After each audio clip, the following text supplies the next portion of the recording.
प्रशासन की ओर से अभ्यर्थियों की सुविधा को ध्यान में रखते हुए 5 अस्थायी बस स्टैंड बनाए गए हैं। इस वक्त हम मौजूद हैं ट्रांसपोर्ट नगर सूरजपोल बस स्टैंड पर। यहाँ पर आप देख सकते हैं लगातार बसों की जो आवाजाही है वो बनी हुई है, चाहे वो प्रदेश से बाहर की बसें हो, चाहे प्रदेश के विभिन्न जिलों से आई हुई बसें हों। और यहाँ से अभ्यर्थियों को विभिन्न परीक्षा केंद्रों तक पहुँचाने के लिए भी यहाँ पर क्लस्टर तक पहुँचाया जाएगा। क्लस्टर बस स्टैंड बनाए गए हैं 24 अस्थायी बस स्टैंड से क्लस्टर बस स्टैंड, और उसके बाद वहाँ से अपने गंतव्य या फिर कहा जाए कि परीक्षा केंद्र तक पहुँचाने के लिए भी यहाँ पर प्रशासन के द्वारा व्यवस्था की गई है। प्रशासनिक अधिकारी जुड़े हुए हैं हमारे साथ, उनसे बात करते हैं। क्या नाम है आपका सर? मेरा नाम सुमेश सिंह शेखावत, नायब तहसीलदार हूँ। सर आपसे जानना चाहेंगे यहाँ पर किस तरह की व्यवस्था है, कब से शुरू कर दी गई थी, और जिस तरह से हेल्प डेस्क वगैरह बनाए गए हैं कितना क्या फ़ायदा मिल रहा है अभ्यर्थियों को? आपको बताऊँ, राज्य सरकार के निर्देशानुसार कल सुबह से यहाँ हेल्प डेस्क को कायम कर दी। यहाँ अलवर और कोटपुतली जाने वाले बसों के सभी रूट में जो अभ्यर्थी भाग ले रहे हैं उन सबको बैठा के रात भर से निरंतर गाड़ियाँ भेजी जा रही है। यहाँ एम्बुलेंस की व्यवस्था है, नगर निगम की तरफ से उनके कार्मिक लगे हुए हैं, और अस्थायी रैन बशारा पीछे बनाया हुआ है जिसमें रात को विद्यार्थी आके रुके थे। जो अपने गंतव्य की ओर जाने वाले हैं उस हेल्प डेस्क से इनको अपनी अपनी बसों में बिठा के रवाना किया जा रहा है। तो यहाँ से अभी सुबह से कितनी बसें यहाँ पर रवाना हो चुकी हैं? इस वक्त सुबह के 5 बज रहे हैं, कितने बसें रवाना हो चुकी हैं? रात भर से पूरी रवाना हो, रात 10 बजे के बाद में करीब 42 बसें यहाँ से जा चुकी है, और निरंतर बसें लगातार जा रही है। जो ही पहली बस में सवारी भरी जाती है, दूसरी सवारी बस को रवाना कर दिया जाता है। अभी तक लगभग अगर बात की जाए, क्योंकि जयपुर जो शहर है उसमें करीब 2.5 लाख अभ्यर्थी यहाँ पर रजिस्टर्ड हुए हैं, पहुँच रहे होंगे, लगभग कितने यहाँ से रवाना हो चुके हैं? लगभग 15,000 विद्यार्थी यहाँ से रवाना हो चुके हैं सूरजपुल जो ये बस स्टैंड से है। तो आप देख सकते हैं ये दौर कल रात 10 बजे से लगातार जारी है। अस्थायी बस स्टैंड से यहाँ पर जो अभ्यर्थी हैं वो यहाँ तक पहुँच रहे हैं, और उन्हें विभिन्न क्लस्टर बस स्टैंड तक पहुँचाया जाएगा यहाँ से। और क्लस्टर बस स्टैंड से यहाँ पर अगर बात की जाए तो छोटे छोटे जो वाहन हैं, चाहे ई रिक्शा हो या फिर कहा जाए जो मैजिक हैं, दूसरे ऑटोज़ हैं, उनके माध्यम से वो अपने गंतव्य तक, अपने परीक्षा केंद्र तक पहुंच पा रहे हैं। अभ्यर्थियों से बात करने की कोशिश करते हैं। आप यहाँ पर एग्ज़ाम देना है रीट का? कहाँ से आए हैं? मैं आया हूँ डिस्ट्रिक्ट बागपत यूपी से। यूपी से आए हैं। तो यहाँ पर राजस्थान सरकार ने जिस तरह की अभ्यर्थियों के लिए व्यवस्था की है, संतुष्ट हैं उससे? सर अभी तक तो व्यवस्था का कोई लाभ ही नहीं मिल पाया, क्योंकि हम जस्ट अभी आए हैं। आप कहाँ से आए हैं? सेम यूपी बागपत से। अच्छा, ये जो यूपी से आए हैं, राजस्थान में कोई एग्ज़ाम की किस तरह से जानकारी मिली, किस तरह से तैयारी वगैरह की आप लोगों ने? तैयार तो हमने नेट के थ्रू की है, नेट से जानकारी ली है, उसके थ्रू हम यहाँ पे आ पाए हैं। अच्छा, यहाँ पर जो अस्थायी बस स्टैंड बनाया गया उसके बारे में किसने बताया?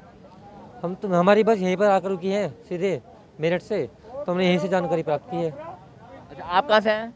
यूपी बागपत से। यूपी से आए हैं। आपको किस तरह से पता लगा यहाँ पर आने का? यहाँ आने का हमारे साथी है ऑलरेडी यहाँ राजस्थान में, तो उनके माध्यम से पता चला कि या तो आप ट्रेन से आइए या फिर आप बाई बस आइए, लेकिन वहाँ से ये नहीं पता था कि बीच में मतलब अस्थायी ये बस स्टैंड बने हुए हैं। हमारी गाड़ी यहाँ रुकी, उन्होंने बताया, यहाँ पुलिस वाले खड़े हुए थे, भाई यहाँ क्यों रोक दिया? बोले जी आगे गाड़ी नहीं जाएगी आगे। अब आगे की जो सेवा है वो यहाँ की ही लोकल बसें या लोकल ऑटो आदि ये है। अब इसको व्यवस्था की गई है, और क्योंकि एक बड़ी संख्या में करीब 2.5 लाख अभ्यर्थी जयपुर में पहुंचने वाले हैं, उनके लिए ये व्यवस्था की गई है ताकि शहर की यातायात व्यवस्था ना बिगड़े, और साथ ही साथ अभ्यर्थियों को भी अपने परीक्षा केंद्रों तक पहुँचने में आसानी हो। यहाँ पर आप देख सकते हैं लगातार बसें यहाँ से रवाना हो रही हैं। अभ्यर्थी यहाँ पर हेल्प डेस्क से जानकारी लेने के बाद अपने अपने जहाँ पर जिन क्षेत्रों में उनका सेंटर आया है वहाँ पर जाने के लिए ये व्यवस्था की गई है। और हेल्प डेस्क के बाद भी यहाँ पर आप देख सकते हैं कि जो बसों के परिचालक हैं वो भी लगातार इस तरह से अनाउंस कर रहे हैं कि आखिर ये बसें किस क्षेत्र में जा रही है। छात्र अपने परमिशन लेटर से देख करके उनके एग्ज़ाम हॉल कहाँ पर है, उनका एग्ज़ाम सेंटर कहाँ पर है, उसकी जानकारी लेकर के संबंधित क्षेत्र में पहुँच सकते हैं। बस के अंदर चलने की कोशिश करते हैं। यहाँ पर बसों में किस तरह की व्यवस्थाएं हैं, क्या अभ्यर्थियों को यहाँ पर प्रॉपर सुविधा मिल पा रही है, प्रॉपर सीट मिल पा रही है या नहीं, इसके बारे में जानने की कोशिश करते हैं। भाई साहब, आप कहाँ से आए हैं? जोधपुर से आए हैं। यहाँ पर जयपुर में जिस तरह की व्यवस्थाएं हैं उससे संतुष्ट नजर आ रहे हैं? ठीक है, अच्छी है। ठीक है। हाँ जी। मैडम, आप कहाँ से आए हैं? इलाहाबाद से। यहाँ पर किस तरह की व्यवस्थाएं देखने को मिली है? पहले भी कोई प्रतियोगिता परीक्षा दी है आपने? नहीं दी। पहली बार एग्जाम दे रहे हैं राजस्थान में आकर के? हाँ। यहाँ पे राजस्थान की व्यवस्थाओं से संतुष्ट है? हाँ, संतुष्ट। यहाँ पर अभ्यर्थियों में एक संतोष भी है और कहीं ना कहीं एक उत्साह भी है कि किस तरह से वो अपना एग्ज़ाम दें। ये इस तरह का उन्हें एक परमिशन लेटर उपलब्ध कराया गया है, जिसमें बाकायदा एग्जामिनेशन सेंटर का जो स्थान है, यहाँ पर जिस तरह से विराटनगर में इनका सेंटर आया है, उसके लिए यहाँ पर एएसआई बस स्टैंड से यहाँ पर व्यवस्था की गई है बसों की। छात्रों से जाना, आप लोग कहाँ से आए हैं? प्रयागराज यूपी से जी। किस तरह की व्यवस्था, संतुष्ट है राजस्थान की? अच्छी है, सब बढ़िया है, नंबर 1।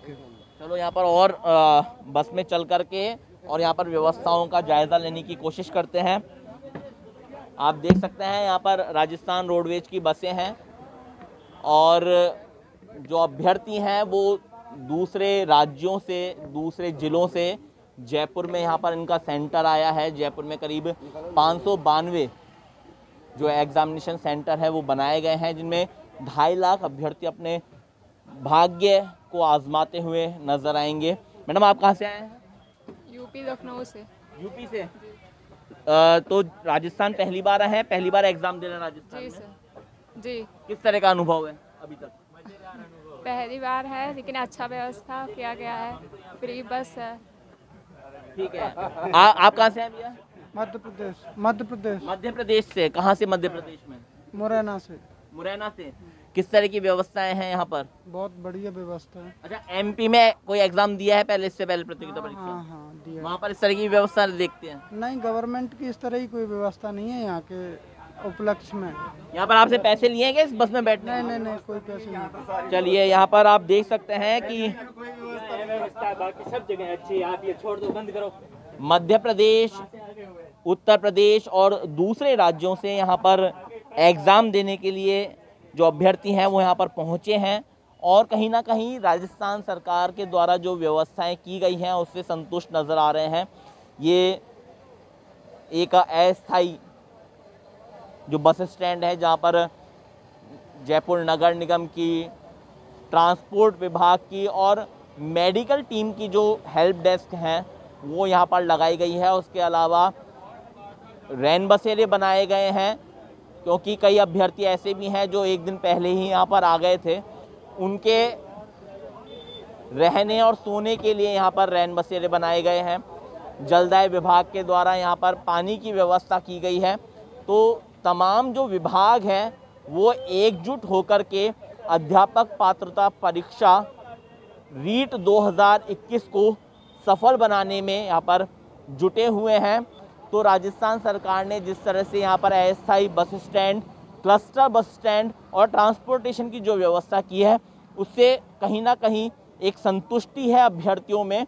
हालांकि कुछ अभ्यर्थियों को निराशा हाथ ज़रूर लगी है, लेकिन ऑल ओवर यहाँ पर राजस्थान सरकार रीट को लेकर के जिस तरह की व्यवस्थाओं की दावा कर रही थी उनमें कुछ कमी खामियों को छोड़ दिया जाए तो ये एग्ज़ाम पूरी तरह से कंडक्ट कराने में अब तक राजस्थान सरकार कामयाब होती हुई नजर आ रही है।